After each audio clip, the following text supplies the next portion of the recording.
Welcome, everyone, and good day and good morning. At least that's where it is in Louisiana, the United States. It's good morning here, so I hope you're having a good evening or wherever your time zone.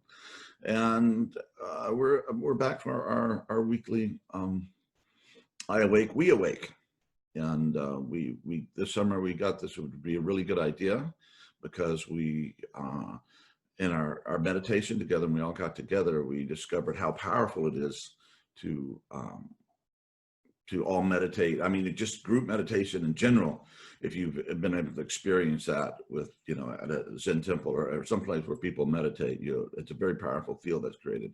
However, we found that we believe that using this technology, there's more energy. So, and a lot of, interesting enough, the work that you've done on yourself actually helps those whom you're meditating with. There's actually been scientific data showing that. So we can kind of ride off of each other's, put our healing and wisdom and goodness together and make it even bigger and more powerful, more palpable. And yeah, human life is full of challenges, and ultimately, interior practice and meditation is one of the few ways we know to consciously confront human life and make it a transcendent and growing and deepening journey.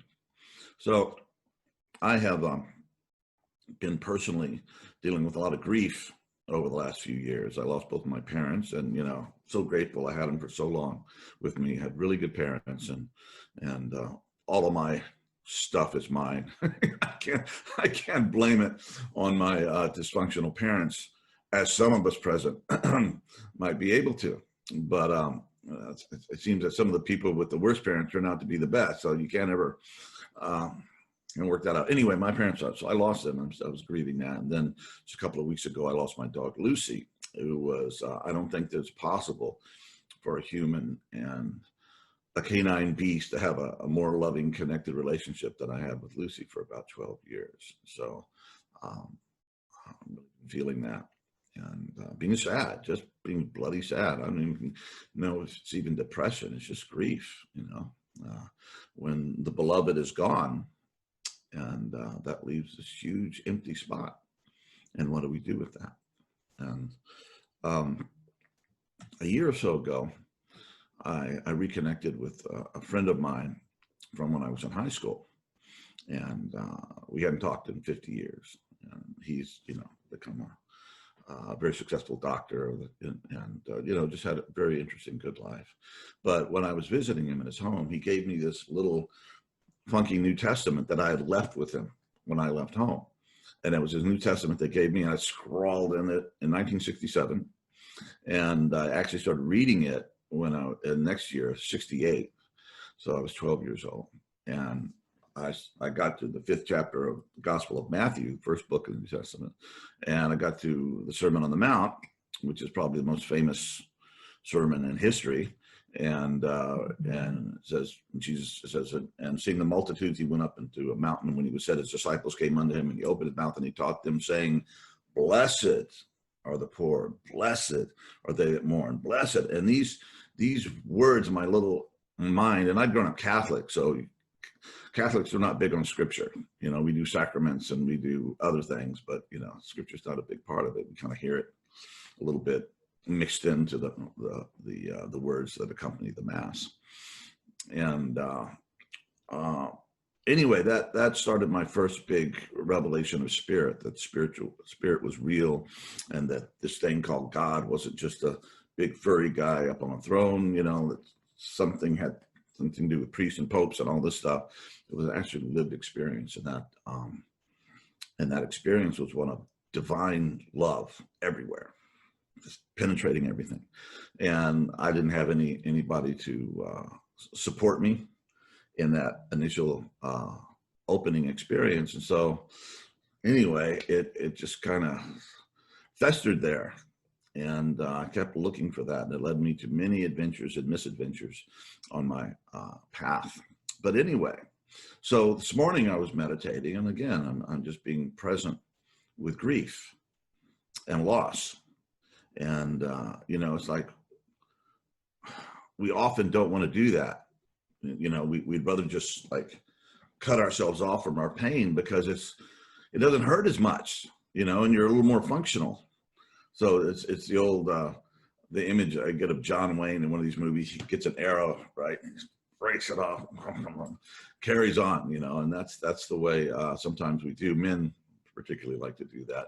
And that is a good ability because it allows us to finish rescuing the maiden or whoever's being rescued. It's not very PC these days, but yeah, the man rescuing the maiden. It's a movie. I didn't write it. And which is good. You get to do that kind of thing. But eventually, if you don't get back and take care of the womb, it will kill you. So I was struggling with that. And getting back to the Sermon on the Mount, there's a verse that says, "Blessed are they that mourn, for they shall be comforted." I was thinking, I could really use some of that comfort right now because I'm definitely mourning. That seems like a really good idea. And I was kind of questioning myself, how does that work out? What does that really mean? And with most sacred writings, there's meaning within meanings within meanings, and they just keep getting deeper and deeper levels. But I was reviewing my life a bit, and you know, would I've done things differently? You know, if I had a chance, absolutely, man. I did a lot of stupid stuff, and I would have definitely done things differently in a lot of ways. But besides that, there was a constant searching for purpose, for meaning, for God, for a way for me to be of service to the world. And so what came to me is that one of the ways that we get over our mourning, blessed are they that mourn, for they shall be comforted, is when we comfort others. We can pull ourselves, and even in spite of our grief, or maybe even more deeply because of our grief, we can be there to love and support others who are suffering, which is just about everyone. Okay. And I think that is a really, really important thing to remember when we're recovering from loss and grief, is that one thing to honor the loss of the person or the being that we're missing is to help others. And, you know, as neurotic and as full of faults and foibles as I am, I know there's times when I can really help people, you know, when it starts coming through me. And, you know, I've helped a lot of people, not millions, but quite a few over my career. And I noticed that when I do that, it helps me heal. And right after Lucy had died, we did this online virtual vision quest, which turned out to be a remarkable thing. It was one of those, the synchronicities and the energy and the quality of the people that about 100 of us did it together. And of course, I was being the guide. I was there to help others, and obviously I got really helped out of it. So that helped me get through the initial grief of losing my beloved friend Lucy. And I just think that's a good thing to remember, that if we're looking for healing, that we might consider that part of the path for getting over loss and grief is to comfort others, to be there for others with an open heart. It's really remarkable. And I worked with alcoholics and addicts for many years, and I'm not an alcoholic or an addict, but I think they understood that I understood them because of the depth of my own suffering and my own depression and my own struggles. And so it wasn't drug related, but I was allowed into the inner circle because they bought me. And you know, and the disease of addiction is an incredible lying to oneself and to everyone. So, you know, the old story, or the old saw, you can't bullshit a bullshitter. I mean, addicts are really good for sniffing out BS because they're so good at it themselves when they're in the throes of the disease. So, yeah, so I was able to do that. And So what am I saying? I guess we have to be present with it too, and with the grief, and hold as much as we can in our interior work. And God, sometimes it's just so poignant. It's like somebody's just plunging a knife in my heart. Uh, but to be present with it, and then being willing to be of service, dust yourself off, and go, yeah. Well, in despite of this, I'm going to let come love and concern come through me to help others. So today we're going to do a very, very powerful track. Let me see if I get it's Digital Euphoria, and it's there's three parts of this particular one, and there's three tracks, and this is the last one, which is a 30-minute track, and this is tried and proven stuff. I've used this track at times when I've been in really painful, dark places, quite successfully. And so this is Lee Spusta created it, one of our brilliant creators here at WeAwake, and it's 30 minutes. And this particular one is in training the brain to gamma. And gamma, it's very powerful, very, very rapid vibrational frequency. And unlike a lot of the deep meditation tracks, which kind of get slower and slower as we go down, this one is very rapid, and it has been associated. When it's first noticed is when scientists were doing, researchers were doing research on Tibetan monks who were doing, engaged in certain compassion practices, meditations or prayers. And they said the brain was really exhibiting a lot of gamma. So that became a very interesting track. And it's also really good for thinking, processing information, which is really good because, God, we live in an information dense condition these days. So anyway, this is good. It's a really powerful track that I've used on many occasions, and I recommend it for everyone. Whether you're having a nice kind of smooth time in your life, or you're in a deep hole that you need to get out of or work your way through. So yeah, this is 30 minutes, and I really appreciate you guys being here. It makes a difference, and let's just practice as good as we can, whatever your practice is, and just return to center, keep returning. And that effort will help you, but it will also help the rest of us who are meditating with you. And that feels good, and that helps us to heal. The fact that we can be there for one another and love one another and support one another. So without further talking, let's do this thing, Vanessa. Okay. My beautiful wife just informed me that I made an error when I was introducing Digital Euphoria. It was not Lee Spusta, but it was Eric Thompson that created this brilliant track. So sorry about that, Eric, but we love you, and thank you for this beautiful gift.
Welcome back, everyone.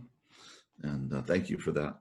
Uh, thank you for meditating and practicing and helping me to be a better person, a more functional person. And yeah, that's we were talking earlier about grief and mourning and being comforted. And as per the Beatitudes, Sermon on the Mount, which he said, "Blessed are they that mourn, for they shall be comforted." And I said that I find comfort in doing what I'm supposed to be doing and serving others. And yet sometimes it takes us quite a while to get there, to know exactly what we're supposed to be doing with our life, and sometimes we don't even care yet. We have to go through, it's like, in youth or something, I was a pretty serious young man, so I think I was always into this stuff. But sometimes you just, just being a young person and being alive can be a really exciting, fun thing. Not always, definitely not always. But if you're there, maybe you just have to go through that for a while until you do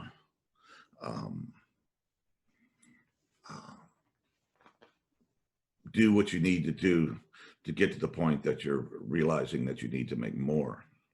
You need to do more. That's just having a good time. And there's nothing wrong with having a good time. All you sevens out there can relax, and you show us how to. I'm 7 on the Enneagram anyway. You show us how to have a good time. But it's not enough. I was listening to psychiatrists analyze.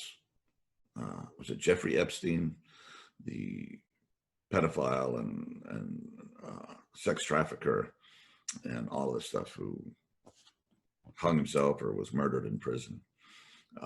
Apparently, he knew a lot of dirt on a lot of people, but he was saying that, that super wealth is not good for you, because at a certain point you spend all your money, you have the island, you have all the cars, you have all this, that, and the other, and it's just not enough, and you want more.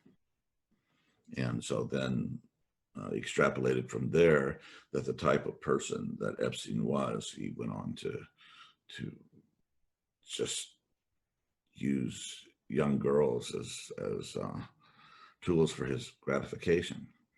And that's the direction he went, and eventually led to his demise. And God knows the pain and the shame and the suffering he inflicted on others by treating these young women as toys. But you didn't have to go there, all right? He could have said, look, this is just kind of, I got all this stuff. I don't know how he got it, but he had a lot of money apparently. And maybe I can do some good in the world. And we have examples of billionaires. Bill Gates, for example, who has dedicated his life to using his great wealth to help others. So get to go either way. And there can be times that we have great spiritual wealth. If we've done our work, and we have a lot to give, and all we have to do is have a willing heart to give, and realize that it's enlightened self-interest, because ultimately when I'm helping you, I'm helping myself. And when you get down to the deepest level, there is only one person here, and we is you, and it is me, and that's all there is. But most of the time we see ourselves and feel to be separate individuals, and going through our this drama of a very short life, and what does it mean to wake up and spiritually remember who we are, and given that, what are we to do with it? How are we to live our lives in a way that when it comes time to lay down the body, we'll be okay, and I think that's important too, with the people we love, it's a good practice to, could be, live as if everyone you love is going to die tomorrow.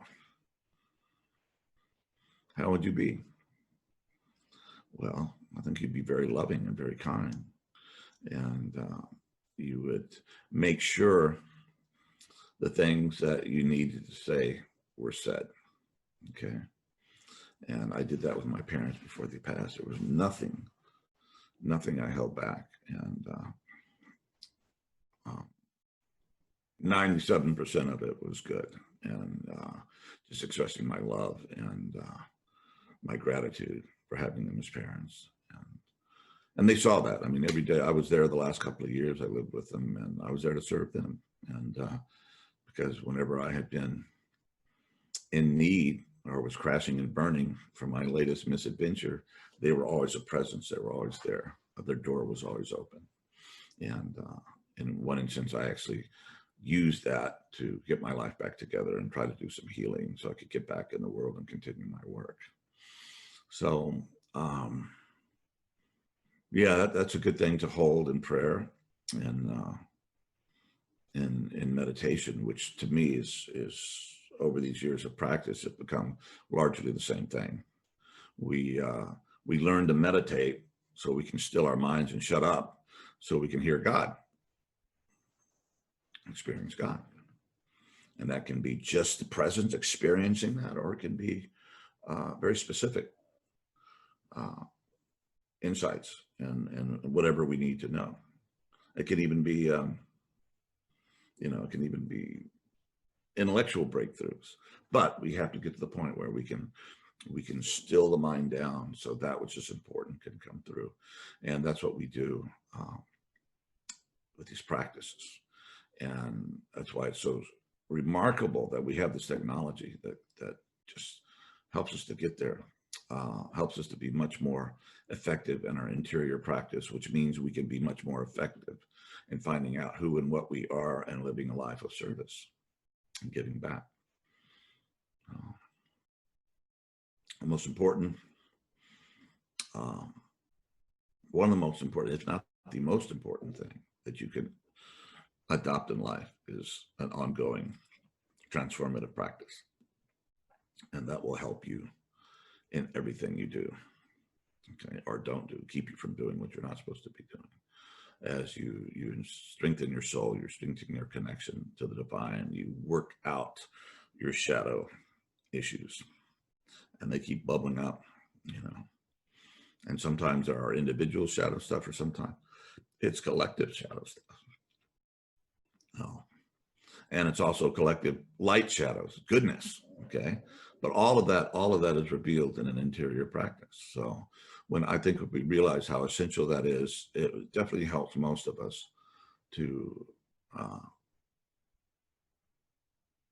put an emphasis on it. And if I hadn't adopted a life of practice, I simply wouldn't be here. I'd be dead. I was very in a great deal of pain, and I've learning still how to deal with that and how to make that a good thing, not a fun thing, but a good thing, because it leads us to compassion and wisdom.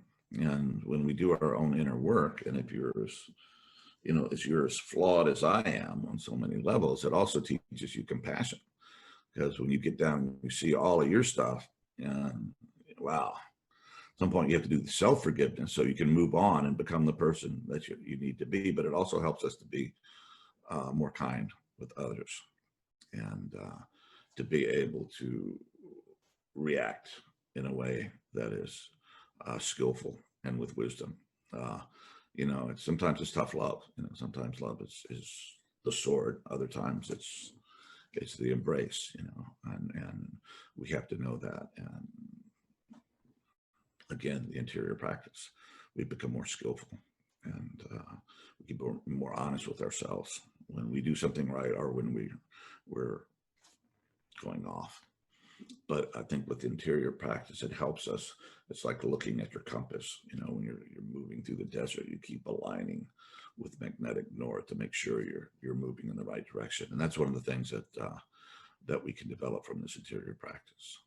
So, anyway, love you guys. Thank you very much for being here again, and sending my prayers and my love in your work, and wherever you are in your life's journey. Anyway, we love you. We're here for you. So thank you for being here and being here for us too. God bless.